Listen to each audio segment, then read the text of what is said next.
So there does seem to be a little bit of a contradiction in that I am a big fan of John Brown. I am also a pacifist. And John Brown was pretty much the opposite of a pacifist. He quite intentionally was looking to spark armed rebellion. And so I think a very obvious question is, how can I, who believe that there is that of God in everyone, and that our task in the world is to answer that of God, how can I admire a very violent man as much as I do?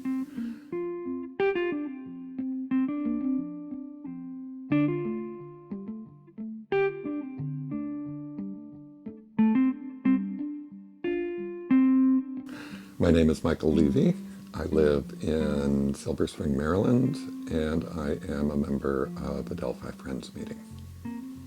John Brown was a white abolitionist who fought slavery through armed struggle, both as leader of a guerrilla band and in an attack on the Federal Armory at Harpers Ferry. He was a very religious man. He knew the Bible well. He took it very seriously. And he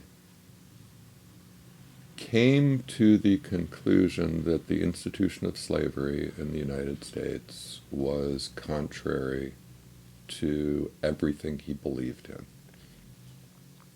And so he became an abolitionist. The reality here is that what I admire about John Brown is his conviction, his passion, his commitment, and his faith. I do not admire his methods. But John Brown was a deeply religious man who took gospel teachings to heart, saw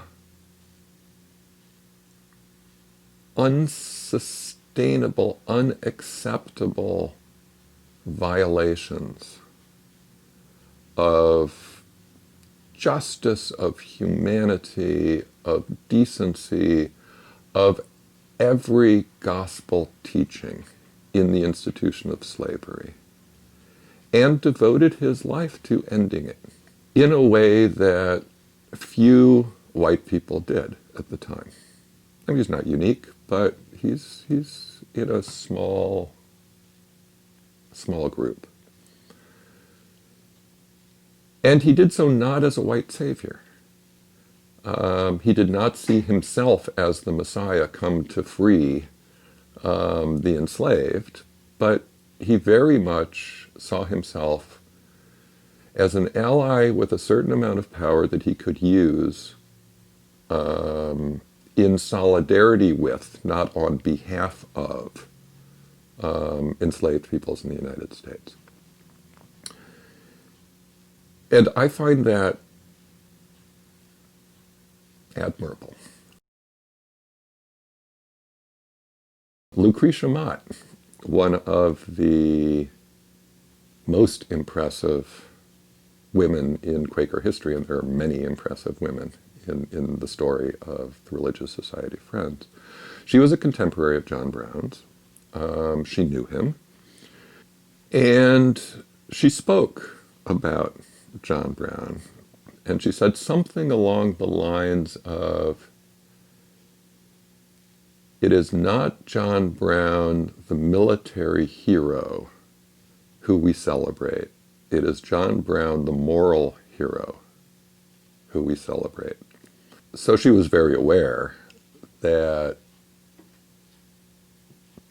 the military part of what John Brown did was contrary to her deeply felt beliefs. But she also saw that moral clarity. And his taking his faith as far as he could, as far as he knew how. And she felt that made him a hero. So the way I see it, if I've kind of semi-independently come to the same position as Lucretia Mott, I'm doing okay. Thanks for watching this QuakerSpeak video. We release a new video every Thursday. You can watch all our videos in this playlist here. You can subscribe to our channel by clicking this button here. You can support us through our Patreon here. Thanks again for watching, and have a happy Thursday.